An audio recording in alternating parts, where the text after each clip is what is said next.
الله العلي العظيم. أعوذ بالله من الشيطان الرجيم. بسم الله الرحمن الرحيم. وبه نستعين وهو خير ناصر ومعين. الحمد لله رب العالمين بارئ الخلائق أجمعين. الصلاة والسلام والتحية والإكرام على رسول الأنام سيد المرسلين وخاتم النبيين وحبيب إله العالمين وشفيع المذنبين ورحمة للعالمين ونور السماوات والأرضين المخاطب بطه وياسين سيدنا ومولانا الذي سمي في السماء بأحمد وفي الأرض بأبي الزهراء محمد. اللهم صل على محمد وآل محمد. على البيت الطيبين الطاهرين المعصومين المحرومين المنتجبين المكرمين الميامين. واللعن على أعدائهم وغاصب حقوقهم ومنكر فضائلهم والشاكين فيهم والمنحرفين عنهم أجمعين. أما بعد فقد قال الله الحكيم في كتابه الكريم. بسم الله الرحمن الرحيم. وجعلنا منهم أئمة يهدون بأمرنا لما صبروا وكانوا بآياتنا يوقنون. اللهم صل على محمد وآل محمد. حسن گرامی، مجالس فاتحیہ کے سلسلے کی ہماری یہ چوتھی مجلس ہے اور عنوان سے آپ واقف ہیں. قبل اس کے کہ میں اپنے اس موضوع کی طرف آپ سب کے اذہان کو لے کے چلوں، بہت سارے مومنین کی طرف سے دعا کے لیے کہا گیا ہے. مقام ولایت و امامت نبی کی نگاہ سے، اور ہم نے ولایت پر گفتگو کی، اس کے معانی بتائے، اس کی قدر تشریح کی اور قرآنی آیات سے کی. اپنی طرف سے کبھی کوئی بات ہم کرتے بھی نہیں ہیں، ورنہ ہمیں کرنے کی اجازت ہے. مجلس، یہ ممبر، یہ وقت، سب کچھ امانت ہے ہمارے ہاتھ، اور اس امانت میں کوئی بھی خیانت نہ کرے، اس کا ہمیں بار بار احساس ہوتا رہتا ہے. اس لیے قرآن مجید نے ہمیں واضح طور پر بتایا ہے کہ ولایت کیا ہے، اور اگر ہم کسی کو ولی بناتے ہیں تو اس کا مقام کیا ہے. واہ. ہم نے عرض کیا تھا کہ ولایت کا معنی لے کر کے تو لوگ کہتے ہیں اس کا معنی دوستی بھی ہے، اس کا معنی قربت بھی ہے، اور اس کا معنی سرپرستی بھی ہے، مگر ولایت کے معنی میں کسی کو اختلاف نہیں ہے. جو زبر کے ساتھ، واو کے اوپر اگر زبر ہو نا، قرآن مجید میں 2 جگہ پر آیا ہے واو کے ساتھ زبر ولایت، اس کے معنی میں کسی کو اختلاف نہیں ہے. اس کا معنی کیا ہے؟ تصرف کا حق. اس کائنات پر، ٹوٹل مخلوق پر اللہ کو حق حاصل ہے کہ نہیں؟ اس لیے اللہ نے اپنی ولایت کے اس اختیار کو اعلان فرمایا، اور ظاہر سی بات ہے وہ اپنے بندوں کو دے سکتا ہے. بعض لوگ کہتے ہیں کہ نہیں، اللہ کے سوا کسی کو اختیار نہیں، تو وہ گویا کہ خود اللہ پر اعتراض کر رہے ہیں کہ وہ کیا اختیار کسی کو دے سکتا ہے یا نعوذ باللہ بے بس ہے.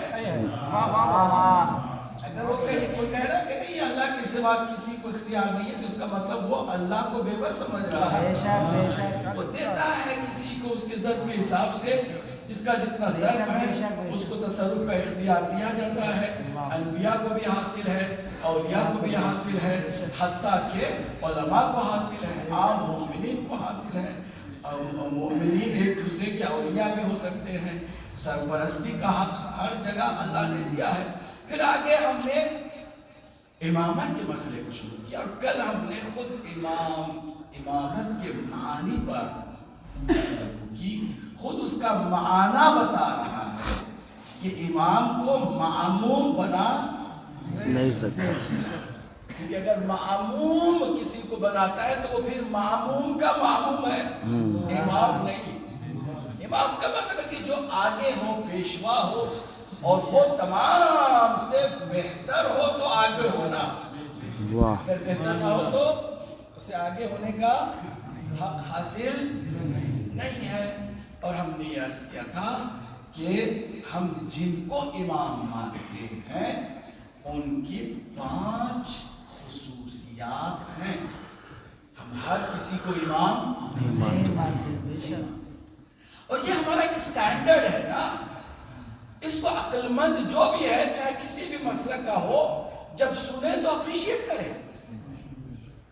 بھائی جب ایک ایسی قوم بھی مسلمانوں میں ہے کہ جو ہر کسی کو امام نہیں مانتی، بلکہ کچھ اصول و ضوابط کے تحت کچھ سٹینڈرڈ اس کا ہے، اور اس سٹینڈرڈ کو وہ بیان کرتے ہوئے کسی کو امام بتاتے ہیں.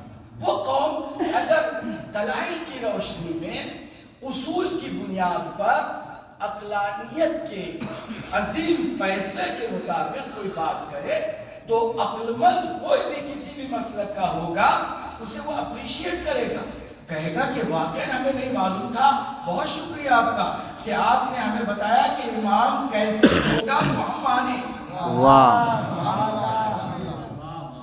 جو آ جائے تخت پر اور آپ سے کہا جائے مانو تو آپ کو ذلیل کیا جا رہا ہے. نہیں کیا کر رہے ہیں. مذہب اہل بیت اصول کی بنیاد پر کسی کو امام تسلیم کرتا ہے تو آپ کو اپریشیٹ کرنا چاہیے کہ دنیا کے انسانوں کو یہ وہ تنہا مذہب ہے کہ جو ذلالت سے، ذلت سے، غلامی سے نکال رہا ہے. ہر کوئی آ کر کے آپ کے سر پر بیٹھ جائے اور کہے مجھے مانو، اور آپ ماننے لگ جائیں تو آپ سے زیادہ ذلیل دنیا میں کوئی نہیں ہے. آپ سے زیادہ غلام دنیا میں کوئی نہیں ہے. آپ سے کوئی کہے کہ مانو تو آپ پوچھیں کیوں مانو، کیوں مانو. اگر چند لوگ 1400 سال پہلے کسی جگہ پر اکٹھا ہو کر کسی کو بنا ڈالتے ہیں تو 1400 سال کے بعد اس دور میں میں آزاد انسان ہوں، میں انہیں کیوں مانوں؟ نہ میں اس زمانے میں تھا، نہ میں نے اسے اوٹ دیا.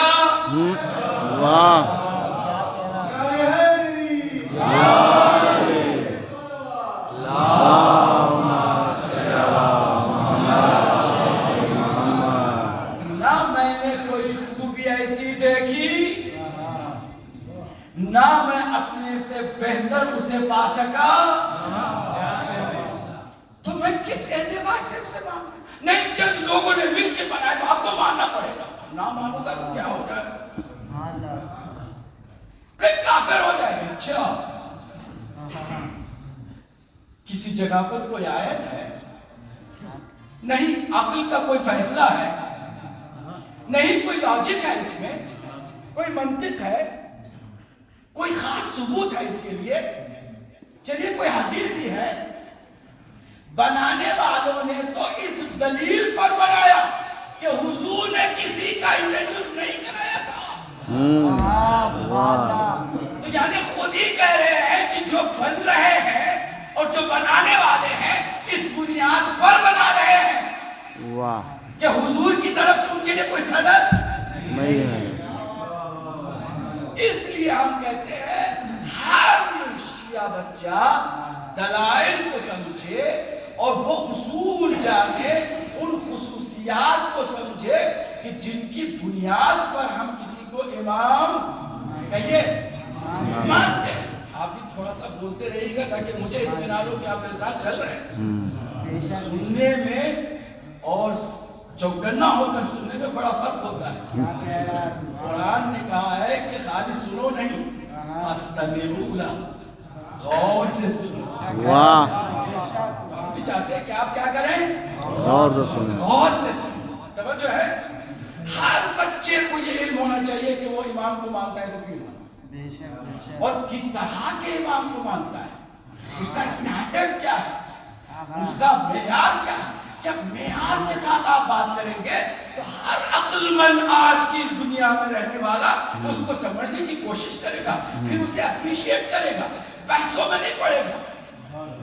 واہ ہم سے کبھی کبھی کہہ دیتے ہیں کہ بھئی آپ تاریخ میں الجھے رہتے, بار بار کہتے ہیں کہ فلاں کو ہونا چاہیے تھا, بھئی نہیں ہو سکے, ہم کیا کریں, اب کیا کر لیں گے, اس کو لے کے کیوں آپ امامت کی بحث چھیڑ دیتے ہیں.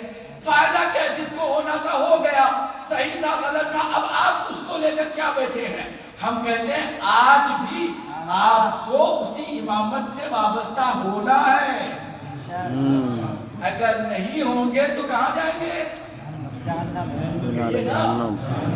یہ میں نہیں کہہ رہا, قرآن میں یوم ندعو کل اناس آپ کو امام کے ساتھ جائیں. اچھا تو پھر معیار سمجھیں. ہم کسی کو بھی امام نہیں تسلیم کرتے. لا الہ پہلے ان کا کوئی معبود نہیں الا اللہ.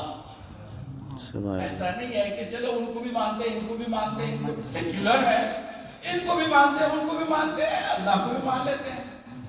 نہیں, کہے لا الہ, کسی بھی معبود کو ہم نہیں مانتے, نہیں مانتے کسی کو. اسی طرح ہم کسی امام کو نہیں مانتے,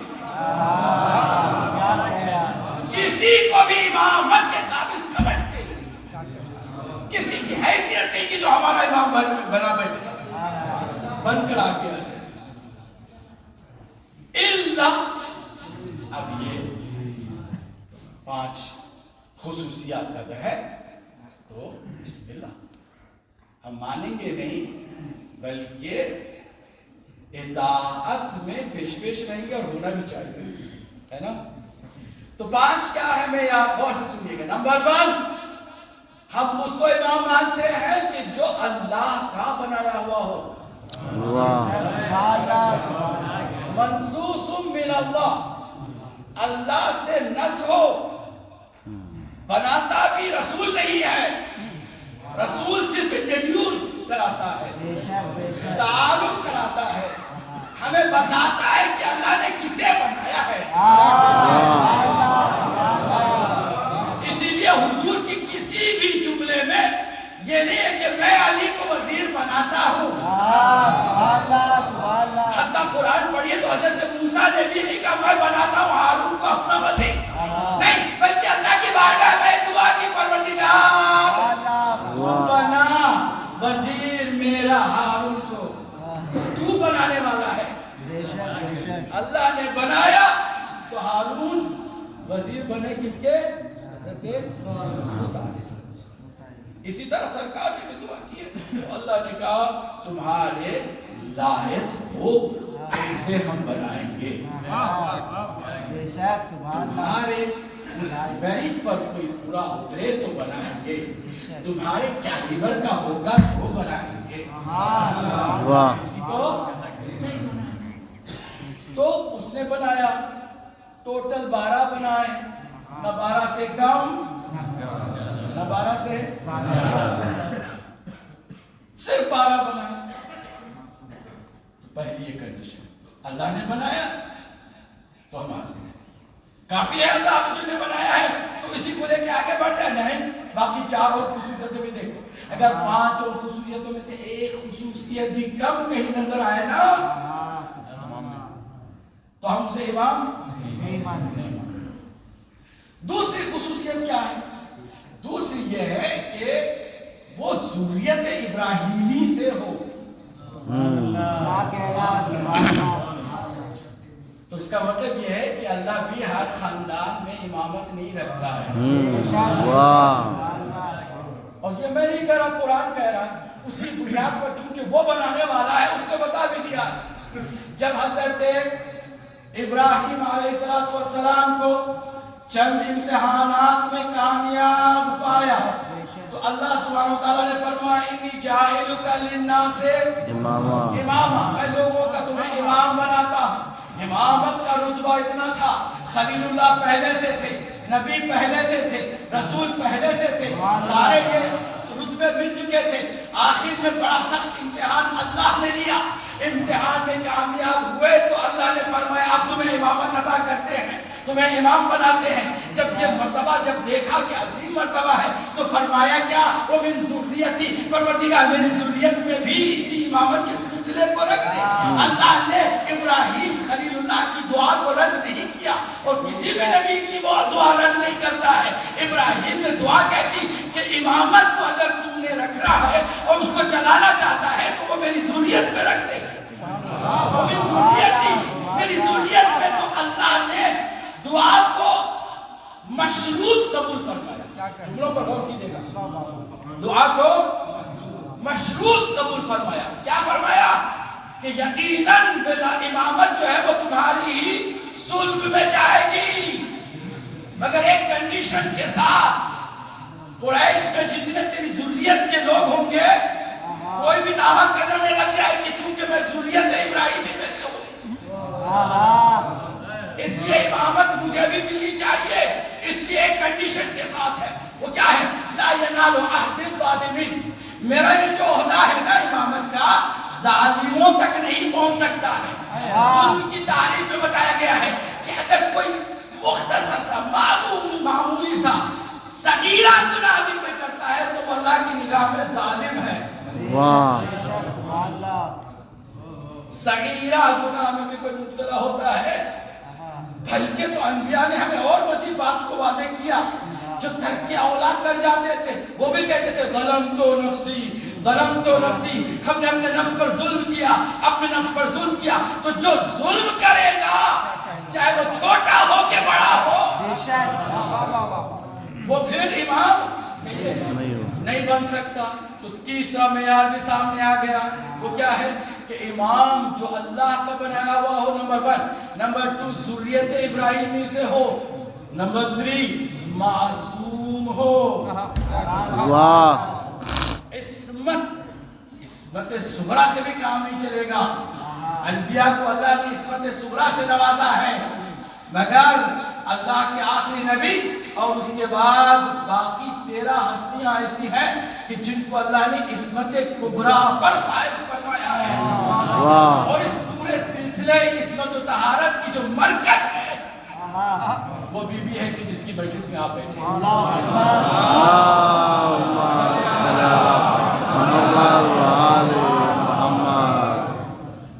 تو پھر تیسری کنڈیشن بھی سمجھ میں آ گئی، خصوصیت سمجھ میں آ گئی۔ نمبر 1 اللہ کی جانب سے، نمبر 2 ذریت ابراہیمی میں سے، نمبر 3 عصمت کبریٰ کے حامل ہوں، نمبر 4 علم لدنی کے مالک ہوں۔ اللہ کسی جاہل کو یہ عہدہ، اور علم جب اللہ دیتا ہے تو کوئی محدود خالی چند کتابوں کا نہیں، فقہ کا علم نہیں، حدیث کا علم نہیں، قرآن کی تفسیر کا علم نہیں، بلکہ جہاں جہاں بھی علم کا اطلاق ہوتا ہے، جس چیز کو بھی علم کہا جاتا ہے وہ پہلے ان کے پاس ہوتا ہے، بعد میں ان کے ذریعے سے کچھ ہوتا ہے۔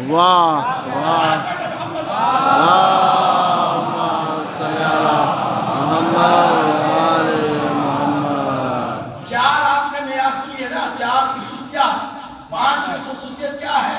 5ویں خصوصیت یہ ہے کہ وہ اختیار جو ولایت کے ذریعے سے اللہ دیتا ہے، اس اختیار کے ذریعے سے جب بھی کوئی آپ کی امامت کو چیلنج کرے گا، شک کرے گا اور کہے گا کہ ہم کیسے آپ کو مان لیں، تو امام میں یہ صلاحیت ہونی چاہیے کہ اس کے ذہن کے مطابق معجزہ بھی کھائے۔ معجزے کا وجود کس کے لیے ہے؟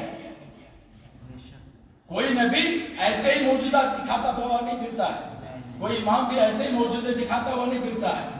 معجزے کی ضرورت ایک ہی جگہ پر ہے، جب نبی کی نبوت پر کوئی شک کرے تو نبی معجزہ دکھائے، اور جب بھی کوئی امام کی امامت پر شک کرے تو امام کا فرض ہے کہ معجزہ دکھا دیں گے۔ سبحان اللہ سبحان اللہ، کنیکٹڈ ہے، ہم اسی کے علم کا مظہر ہے۔ آج دنیا نے نیویگیشن بنایا، کبھی سوچا آپ نے اس پر؟ اگر انٹرنیٹ سے کنیکٹ جب تک نہیں ہوتا، آپ نے ڈال دیا ایڈریس، فیڈ کر دیا، مگر کچھ نہیں بول رہا، کچھ نہیں کر رہا، کیوں؟ اسی کی تلاش کر رہا ہے، کنیکشن مل جائے اب بولے۔ بات سمجھ میں آ رہی کہ نہیں آ رہی؟ 1400 سال پہلے قرآن مجید میں اللہ نے فرمایا ہمارا نبی اپنی طرف سے کچھ نہیں بولتا، کچھ نہیں ہوا الا وحی یوحا۔ کیا مطلب یہ کہ جب تک کنیکشن نہ ہو کوئی بات آپ سے نہیں کی جائے گی۔ اور چونکہ وہ آپ کو راستہ دکھانے والا ہوتا ہے، صحیح ایڈریس ڈالیں گے آپ کی ذمہ داری، اس کی ذمہ داری نہیں۔ مطلب آپ کو صحیح دروازے پہ آنا ہے، غلط دروازے پہ جائیں گے تو پھر جو صحیح پہنچانے والا ہے اس کی ذمہ داری نہیں ہے کہ جو غلط جگہ پہ چلا گیا ہے اس کو واپس لے کر آئے، اسے صحیح ایڈریس ڈالنا ہوگا۔ صحیح ایڈریس ڈال دیا اس نے، آن کر دیا، پھر وہ گائیڈ کرتا ہے۔ کتنا صبر ہے، قرآن کی آیت کو جو مسلسل پڑھنا ذرا سنیے گا۔ ہم نے انہیں امام بنایا اس بنیاد پر کہ ان کے اندر صبر کی انتہا تھی، لمبا صبر کی انتہا تھی۔ اب یہ جو معمولی یہ میپ جو گوگل کا ہے یا پھر یہ جو نیویگیشن کے چھوٹے چھوٹے ڈبے بنے ہوئے ہیں، اس کے اندر بھی یہ چیز ضرور رکھی گئی ہے کہ اگر آپ نے ان کی بات نہیں سنی، ایک جگہ پہ کہا کہ ٹرن رائٹ، آپ داہنی طرف مڑ جائے، آپ نہیں مڑے، آگے چلے گئے، تو آپ کو وہ ڈانٹتا نہیں ہے، آپ سے یہ نہیں کہتا کہ تم غلط ہو، ہماری بات کیوں نہیں سنتے ہو، واپس لوٹ جاؤ، نہیں، پھر آگے کا راستہ دکھاتا ہے، صبر سے کام لیتا ہے۔ اور جگہ جگہ پر جہاں آپ مسٹیک کر بھی جائے تو وہاں سے پھر آپ کو 100 دفعہ بھی آپ غلطی کریں گے تو وہ ناراض نہیں ہوتا، راستہ بتاتا جاتا ہے۔ معصومین بھی کچھ ایسی ہستیاں ہیں کہ اگر تم خطا پہ خطا کیے جاؤ لیکن جب بھی ان کی طرف لوٹو تمہیں وہ راستہ دکھاتے جاؤ۔ واہ سبحان اللہ سبحان اللہم صلی علی محمد وآلہ محمد۔ ٹیکنالوجی ہے، معمولی سی ٹیکنالوجی، اس سے آپ امامت کو سمجھیں، امامت کے انداز کو سمجھیں۔ معجزہ دکھاتا ہے امام جب ضرورت پڑ جاتی ہے، اسی علم کل کا مالک ہے، اسی اللہ کے علم کے عظیم خزانے سے وابستہ ہے۔ کسی ایک نے کہا کہ ہر سوال کا جواب آپ دیتے چھٹے امام کی خدمت میں آ کر کے، اور ہر کوئی آپ کا شاگرد ہے، مگر ہمیں نہیں معلوم کہ آپ نے کس سے شاگردی کر کے علم حاصل کیا ہے۔ آپ کے استاد کے بارے میں ہمیں جاننا چاہیے، کیونکہ آپ ہر سوال کا جواب دیتے ہیں۔ تو اللہ کے اس عظیم ولی اور اس زمانے کے امام نے کیا فرمایا؟ یہ نہیں فرمایا کہ میں نے بھی اپنے بابا سے علم سیکھا ہے، انہوں نے بھی سیکھا ہے، سیکھنے کا کوئی لفظ نہیں استعمال کیا، فرمایا نحن خزانۃ علم اللہ، ہم علم خدا کے خزانے دار ہیں۔ نحن خزانۃ علم اللہ، اللہ کے علم کے ہم خزانے دار ہیں۔ وَعَيْمَةُ وَحْيِ اللَّهِ، جو اللہ نے وحی کے ذریعے سے بھیجا ہے، ہم اسی کے تو نگہبان ہیں۔ سبحان اللہ۔ پھر فرمایا جانتے ہو علم کیا ہے؟ جو اس در سے ملے اسے علم کہتے ہیں۔ اس در سے ہٹ کر کوئی چیز تمہیں ملتی ہے تو وہ معلومات کا مجموعہ تو ہو سکتا ہے، مگر اسے علم کا نام نہیں دیا۔ صلوات پڑھتے محمد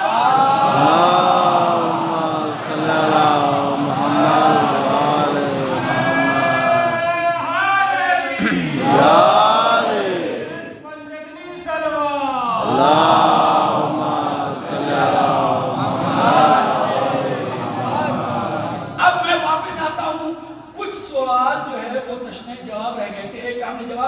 مگر دو سوال ہیں ابھی جن کا ہمیں جواب دینا ہے۔ ایک سوال یہ ہے کہ اگر وہ حق تصرف رکھتے ہیں اور آپ کہتے ہیں ولایت میں بھی مطلقہ اللہ نے ان کو عطا کیا ہے، تو پھر وہ چن چن کے اپنے ظالم جو قاتل، آپ نے بتایا کہ قرآن میں لکھا ہوا کہ حضرت خضر نے اس بچے کو مار ڈالا کہ جو بعد میں والدین کے لیے کیا تھا، درد سر تھا، اس کو قتل کر دیا تاکہ والدین کو نقصان نہ پہنچے کہ جو نیک ہیں۔ تو پھر جو بی بی کے قاتل ہیں، جو بعد میں آنے والے اہل بیت کے دشمن ہیں، ان کو پتا تھا تو وہ کیوں نہیں ختم کرتے تھے؟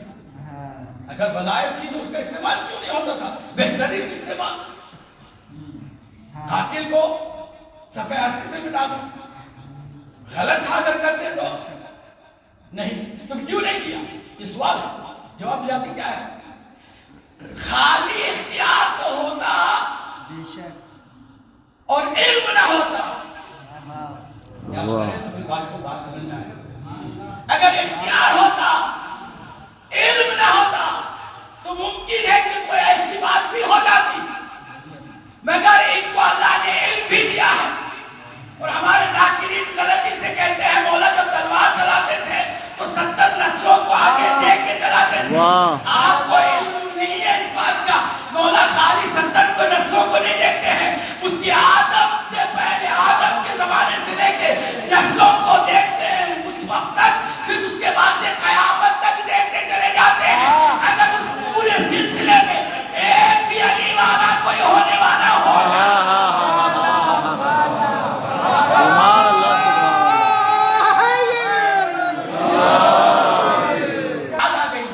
ہم سے کہا جاتا ہے کہ آپ علی کو مشکل کشا کہتے ہیں، شرک کرتے ہیں، شرک، کیونکہ اللہ ہی مشکل کشا ہے، اللہ کے سوا کوئی مشکل کشا نہیں ہے۔ یہ بکواس ہے جو آپ کرتے ہیں، علی مشکل کشا، کوئی بھی مشکل کشا نہیں۔ ہم کہتے ہیں علی مشکل کشا ہے، آپ سمجھ میں نہیں، آپ کو سمجھ میں نہیں ہے کیونکہ آپ خود اس مشکل میں پڑے ہوئے ہیں۔ اس مشکل میں آپ پڑے ہوئے ہیں کہ آپ کو پتہ ہی نہیں چلتا کہ علی کیسے مشکل کشا ہے۔ چلیے مشکل کی مشکل کو ہی سمجھ لیں، توجہ سنیے گا، مشکل کے معنی کو سمجھ لیں۔ مشکل کہتے ہیں ڈیفیکلٹی، جو کام سخت ہو، مشکل اسی کو کہتے ہیں نا۔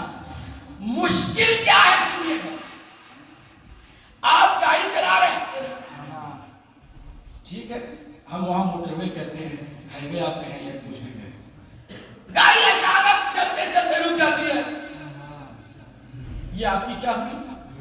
کہیے نا، اب بولیے بھائی، گھبرائے دے، غلط بھی بولیے گا تو ہم یہاں ہیں نا، ٹھیک کر لیں گے، مگر بولیے تو صحیح۔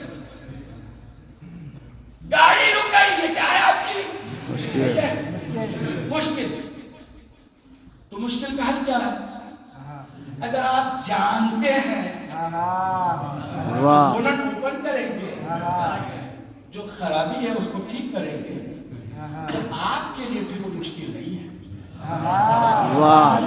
کیوں مشکل نہیں ہے؟ اس لیے مشکل نہیں ہے کہ مشکل تو ہے مگر مشکل کا حل بھی آپ جانتے ہیں، یعنی جانتے ہیں کہ یہ خرابی کہاں سے آئی ہے اور کیوں آئی ہے۔ مطلب سادہ لفظوں میں، نہ جاننا مشکل ہے۔ کسی بھی کام گھر میں لائٹ آف ہو جاتی ہے، اگر آپ الیکٹریشین ہیں تو آپ گھبرائیں گے نہیں، مشکل ہے، اندھیرا کوئی بھی پسند نہیں کرتا، مشکل ہے، اگر مشکل کو فوراً نہیں آپ سمجھ گئے کیونکہ آپ الیکٹریشین ہیں۔ اب اگر آپ الیکٹریشین نہیں ہیں تو آپ کیا کریں گے؟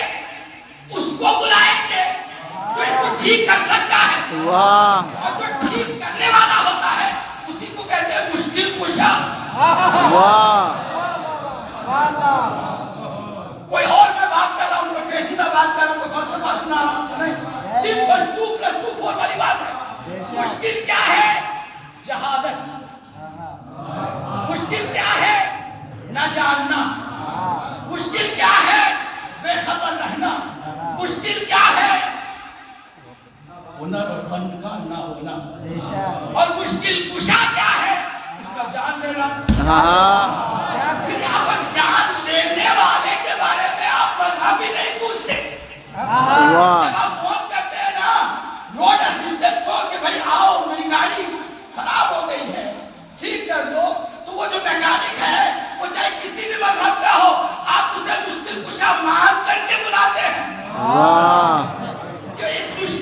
وہی آپ کا مشکل کشا ہے. ہم علی کو کیوں بلاتے ہیں؟ اس لیے کہ ہمیں معلوم ہے کائنات کا سارا علم علی کو حاصل ہے. سبحان اللہ سبحان اللہ.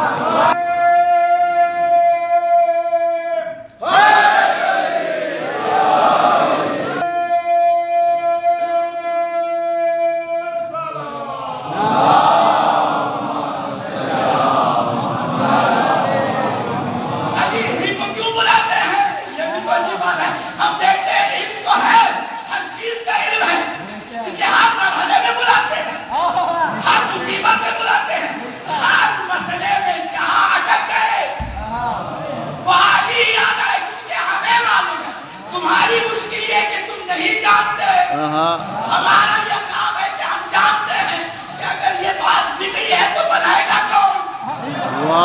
اس کو کرے گا کون ٹھیک؟ وہ ہے مشکل کشا. ہر چیز کو جو جانتا ہے اس کو ہم بلاتے ہیں. پھر تو آپ کے تو 12 امام ہیں, زیادہ سے زیادہ علی ہی کو کیوں بلاتے ہیں؟ یہ ایک سوال ہے نا. ہم کسی کو بھی بلا سکتے ہیں مگر علی ہی کو کیوں؟ اس لیے علی ہی کو بلاتے ہیں کہ نبی جو تمام انبیاء کا سردار ہے اس نے یہ بلا سبحان اللہ سبحان اللہ. ہم کہتے ہیں کہ چلو اور احتیاط کرتے ہیں. ہماری عقل بھی کہتی ہے کہ علی کو بلا سکتے ہو. پھر دیکھتے ہیں نبی نے بھی ہمیں کوئی سنت دی ہے کہ دے دی ہے. اور جب ہم دیکھتے ہیں سنت نبی بھی یہی ہے کہ مشکل ہو تو خود ڈائریکٹ ہی علی کو نہیں بلایا, اللہ سے کہا مشکل کشا بھیج دے. نام بھی نہیں دیا تھا. یہ ہے نا قرآن مجید کی آیت ہے نا, وَجَعَلْنِي مِن لَدُنْكَ سُلْطَانًا نَصِيرًا. اپنی طرف سے ایک ایسا غلبہ پانے والے نصرت کرنے والے مددگار کو بھیج دے. اللہ نے بھی کہا حبیب گھبرانا نہیں, آپ نے ہماری طرف رجوع کیا, ہم جانتے ہیں اللہ میں مشکلات کون ہے. فرمایا نادِ علی المدحہ.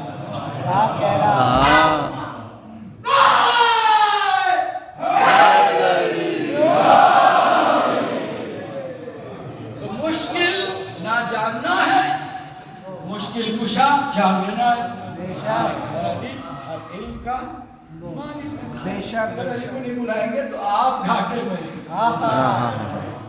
مشکل میں کوئی ضد کر کے بیٹھ جائے, کار خراب ہو گئی ہے, فوگ ہے, آندھی چل رہی ہے, طوفان چل رہا ہے, میں نہیں بلاؤں گا کسی کو, میرے لیے بہت شرط کی بات ہے, میں اللہ کو پکاروں گا, اللہ کو بلاؤں گا, یا اللہ مدد کر دے, یا ایک دن 2 دن نہیں, آپ زندگی بھر روتے رہیے گا, کوئی آپ کی گاڑی ٹھیک ہونے والی نہیں. آپ کو بلانا پڑے گا میکینک کو بلانا پڑے گا. آپ کو ادھر ادھر کہہ کے اللہ اللہ بتانے سے کچھ مسئلہ حل, کیونکہ اس کی سنت ہے, اس نے وسیلوں سے ہی مدد کی ہے. ڈائریکٹ مدد آپ کو بھیجا بھی ہے تو اللہ نے اوپر سے ٹپکایا نہیں ہے. جب تم آئے نہیں ہو اپنی مرضی سے تو باقی سارے کام بھی وسیلوں کو تلاش کرو نا. والدین کے وسیلے سے آئے ہو, تمہارا لمحہ لمحہ وسیلے کا محتاج ہے. بار بار وسیلے کی طرف جانا ہوگا, کوئی شرک نہیں, یہی تو حقیقت توحید ہے. سارا البتہ منبع جو ہے وہ اللہ کی ذات ہے, سرچشمہ نجات اللہ کی ذات ہے نا. ہر کام اسی کی طرف, لا حول ولا قوت الا باللہ ہے نا. اس کا مطلب یہ نہیں کہ کوئی طاقتور ہے تو کہے کہ تمہاری کوئی طاقت نہیں, لا حول ہے تمہاری طاقت, یہ بھی اللہ کی دی ہوئی ہے. بے شک یہ کہو گے تو کوئی شرک کہیے نہیں. واپس آتے ہیں, ایک سوال کا جواب مل گیا.